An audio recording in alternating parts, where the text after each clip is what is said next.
Well, a blessed Easter, a blessed Resurrection Day, and morning to all of you. I am posting this a little late just because we had the Easter Vigil yesterday, and it's eight. Starts at 8, and went all the way to 11, and it's great. We brought 9 people into the church. It was good, and it was a beautiful mass. But at the end, I was not really in a position to, just sit down and do a video until past 11 at night. I went to bed. Uh, thank the Lord. But here we are. It's Resurrection morning now, and what's interesting about the readings of Easter in general are that they don't really necessarily feature a resurrection appearance, but there's evidence. There's a couple of options for the daytime masses. There's the women who are at the well, and I'm sorry, at the well. They go on to the tomb and they come back as a group and so on. The one I'm going to focus on is from John, as Mary Magdalene visits the tomb, and then John and Peter go out there. Now, what's interesting is it isn't really a resurrection appearance. It's just the Lord's body is gone, and they run and they look, and we'll see the subtleties that are going on. And it's important because, maybe we would think, that all of a sudden he just shows up, Shazam, I'm risen. And they're like, whoa. But it's not that simple. And as I said, there's a subtlety to it. So there's a kind of a play with the light as well. It's early in the morning, it's dark. They're going to anoint a body, and things begin to get brighter as we go through the story. But the actual resurrection appearance we'll have next Sunday when the Lord appears to them in the upper room. Now that's to the apostles. All right, with that in mind, I want to look at this story from John's Gospel and talk about going from fear to faith. It's about what has to happen in their minds for them to understand that he's risen. And they have to overcome their preconceived ideas of the fact that he's dead and he'll never come back again, and they have to come to become more aware. There's kind of a growing awareness that he's risen even before he appears to them. Okay, with that in mind, as the gospel opens, let's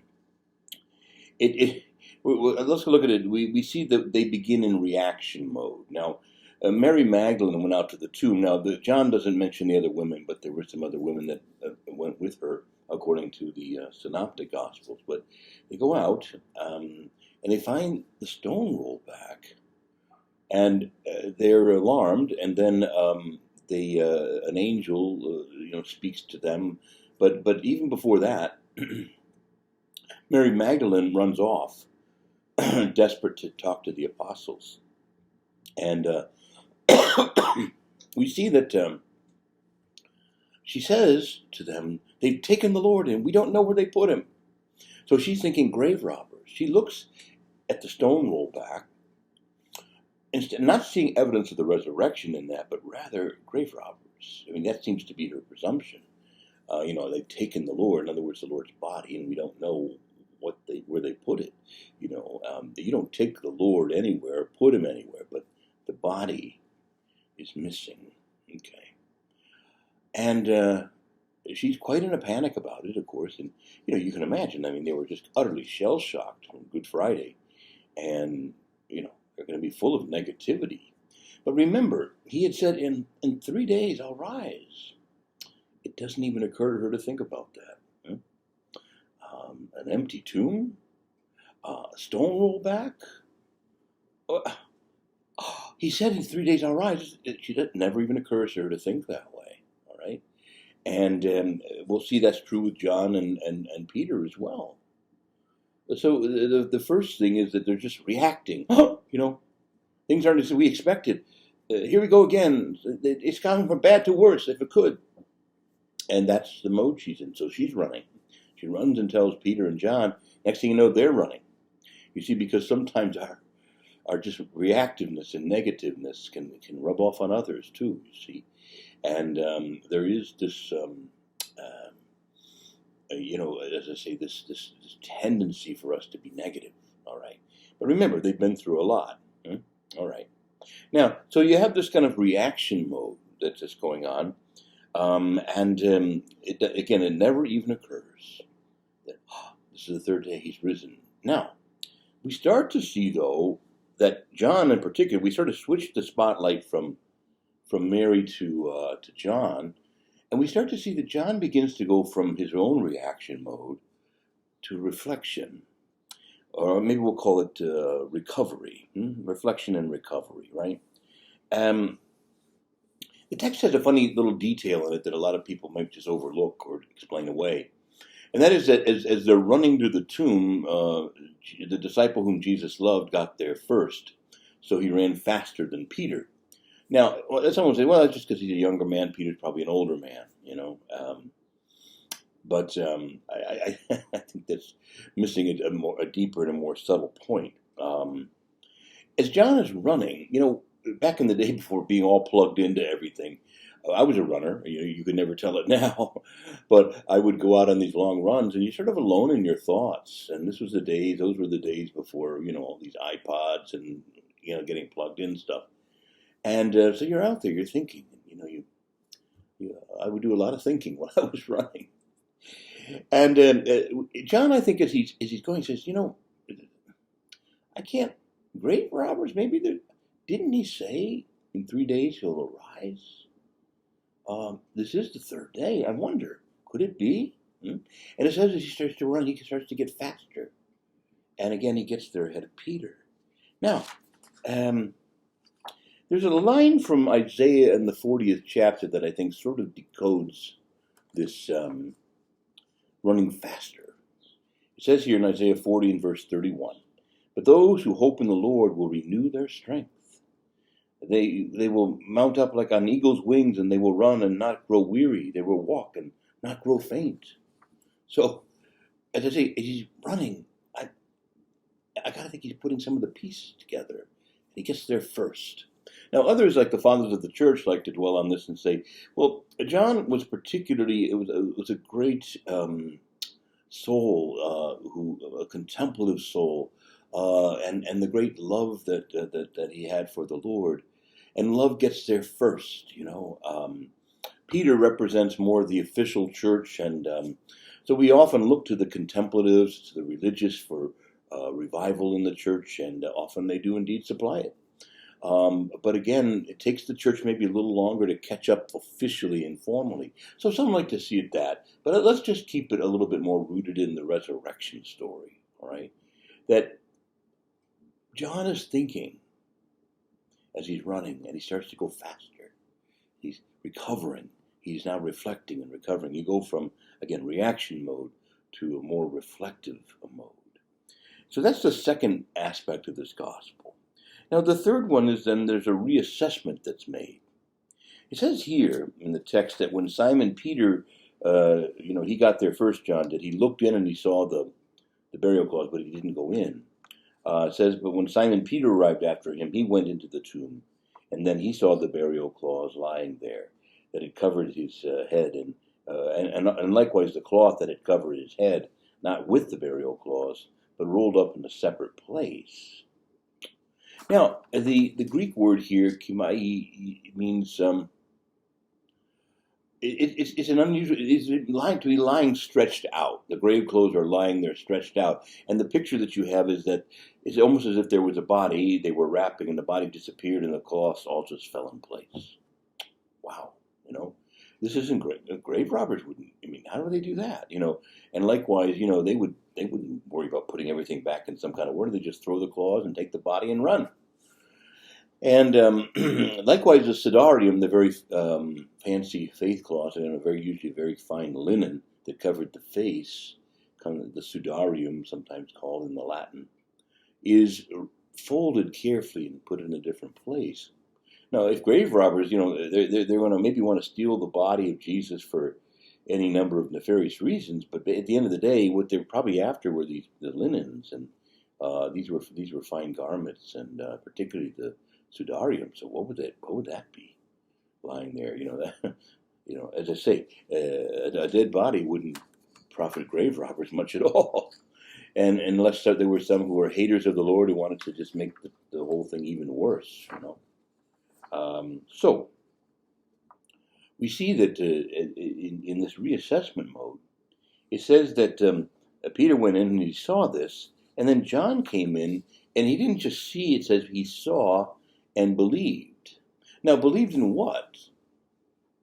Does that mean he just believes Mary's story? Okay, she's right. This is the way it is. No, because you don't need belief anymore to when you see something plainly for yourself. So her story is, at least superficially correct. The tomb is empty, and the stone was rolled back. But I think that to say that that's what she saw and that's what he saw and believed. No, he saw and believed. Believed in what?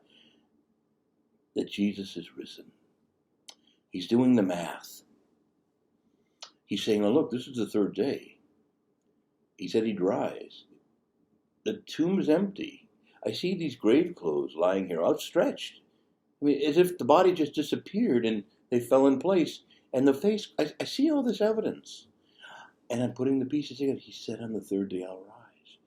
He saw and believed. Now the text says, it says, as of yet they didn't understand the scriptures that said that he had to rise. All right. So it isn't even based on just some scriptural analysis. It's just based on what Jesus had told them. In 3 days I'll rise. So John goes then from just simply reassessing, as they look at the evidence a little more closely, something strange here. That's the reassessment. The evidence doesn't really point to grave robbers. Even though that's your initial thought, it's just not what this is pointing to. And John then is the first to say, it says he saw and he believed. Now he hasn't seen the risen Lord yet. That's when you don't need belief anymore. You see it plainly. But at the end of the day, he saw and believed that what the Lord had told him was true. Now, some might argue that I'm reading too much into the text, but I can't see any other way, frankly, to read it other than to treat it superficially. And you just believe the story Mary told. Well, you don't need belief when you see something. Faith pertains to those things that are unseen. Now, you see there's some stages. It's very early in the morning and it's dark. And Mary Magdalene goes, and she's going with other women, and they're expecting to anoint a dead body. Immediately they're shocked to see the stone roll back. There's an empty tomb, grave. Mary runs, the other women stay, and an angel says, "Why are you seeking the living among the dead? He's not here, he's risen." And they're startled by all this, and but it's still dark. The light's beginning. Over the horizon, there's light, and it's going to get brighter and brighter. And then John and Peter run to the tomb again in darkness. But as they're running, it gets brighter. John reflects and starts putting the pieces together. And then we see that they actually look in. Peter went in first, and now John walks in. He saw. He didn't just see the evidence and kind of scratch his head. He saw and believed. So you see the light gets brighter and brighter. Now this will happen only later in the evening will the apostles see the risen Lord when they're gathered in the upper room. So the actual appearance of the Lord hasn't happened yet. And that's why it's fascinating that you would see this text on resurrection morning. But I think it's important. Because, some people will have all kinds of arguments against the resurrection. Well, they were just credulous and they believed all this kind of nonsense. And they or maybe they made the story up, or maybe they were all collectively deluded. So, you could kind of work on some of those each at one to say, look, if the apostles were lying about all this when they wrote it, first of all, it doesn't respect the evidence. They were just as shocked as anybody else. They weren't expecting to do anything but go out and anoint a dead body. And the apostles were not expecting the Lord to rise. And even though he told them over and over again, on 3 days I'll rise, it was the furthest thing from their mind on resurrection. And as the reality begins to dawn on them, remember, dawning is a process. It's not like, boom, lights on. There's something that the Lord does respectfully. He leads them into seeing him risen. He doesn't just shazam appear in front of them. And he does that later, but only after preparing them with news that it was reported that by some that he had risen. an angel had told them, or some of the women even on the way saw him for briefly, and then the disciples on the road to Emmaus, and finally, after all this collective evidence, there comes then the appearance of the Lord to the apostles this evening in the upper room. Now, we see therefore a careful story that respects how things probably would have unfolded, And as to this being a lie, I mean, I want to ask you really. I think it takes more faith to believe that. It takes less faith to believe in the resurrection than to believe this sort of concocted rebuttal that, well, they just made this thing up. Do you really think the apostles would have gone all over the world with a story they made up and then die for it? All of them, really? I mean, it's one thing, to maybe make up a story in a moment, but to lay hold of it and preach it and go all over the world. They went to, the tradition says they went to places as far as India and, North Africa and, well into Europe and points south and into all the way into Ethiopia. And with these amazing, do you think, first of all, you're going to travel all that far? And then ultimately, all of them died martyrs' death. Some of them horrifying, according to the tradition, being flayed alive, being, speared, just all kinds of terrible deaths for a lie. I don't think so. You might find one crazy guy, but not 10 or 11, 12 of them. It's just. And then as far as everyone being in a delusion, well, listen, it's not just 12 who saw him, it was the other women. It was 500 who he appeared to. That's a pretty wide delusion. And again, the evidence just doesn't make sense that would happen. That everyone would be so deluded as to tell this story. So I think that we have to accept this really happened, and they weren't expecting it, but it did, and it so overwhelmed them, especially after the Pentecost event when everything just came together. It so overwhelmed them that they could not but say what they had seen and heard. He rose. It's astonishing and glorious, unthinkable. Yet he was there, and it completely changed their lives. And they went everywhere, making horrible sacrifices, long travels, as well as all the stuff that goes with that, beatings and imprisonments. And we know that James was the first to go; he was beheaded. Peter was thrown into jail within a couple of days after the Pentecost event. All these things came upon them, all these sufferings, but they had to say what they had seen. He is risen, and it's astonishing. And he showed us a new and a glorified humanity. And we have to tell you now, come to him so that he can go to work and raise you from the dead, bring you out of the darkness and into the light, as he did for us. And your life will be changed. And again, it isn't just like Shazam, because God respects our nature that we grow and we change slowly.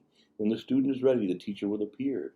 And so for most of us, it's like that image of the dawn. There's a little sliver of light, and it gets a little bit brighter, and then the sun pops up over the horizon. It gets brighter and brighter and brighter as we go. And this is the nature of the resurrection. It's sort of dialed up, with a dimmer switch. It's dialed up rather than just boom, and we just blinded by the light of it. So all that to say on Resurrection morning, a happy Easter. But I want you to see the respect the Lord has for us. He sends reminders to them, and John is the first one to kind of start to do the math. Pretty soon thereafter, Mary Magdalene and the other women will see him, and then by later in the day, the road to Emmaus, and then finally, with all this evidence coming in, the Lord finally steps before them and says to them, "Peace be with you. Peace be with you." He never said that before the resurrection, because there was no peace. The way to the Father's heart was closed. We had closed it. But Jesus came and knocked, and we opened the door, and he entered in, and through the open door of his wounded flesh, through the veil of that's torn, that is to say his flesh, we enter back to the heart of the Father. And, oh, what a glorious thing.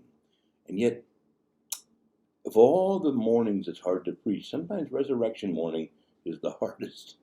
because it's hard to get our mind around what does it mean to rise from the dead. Well, that means after I die, Father, I'll rise again and go to heaven. Well, yeah, but even now, to experience the resurrection glory, what does it mean? They had to get their minds around it too. And it really took Pentecost for them to put all the pieces together. Even before Pentecost, Peter had seen Jesus alive on a couple of occasions, arguably 3 or 4. And he said, I think I'm going back to fishing. I don't know what to do with this resurrection stuff. I mean, and of course the Lord had to call him back off the boat, call him off the edge, so to speak, and come, I called you away from fishing. Come on, you're going to go do something greater than that, Peter. And he would do that. But again, all these stories of the resurrection are beautiful, and they're very human, and they're very suited to our need often to come upon things, not shockingly, but in a way that we're ready to put the pieces together. We say, aha, and it's a magnificent treatment of the resurrection. So God bless you all on Easter morning, and let's keep journeying. Let's look at some of these other resurrection appearances in a couple of weeks to come. And thanks be to God, He is risen. The Lord is truly risen. Amen.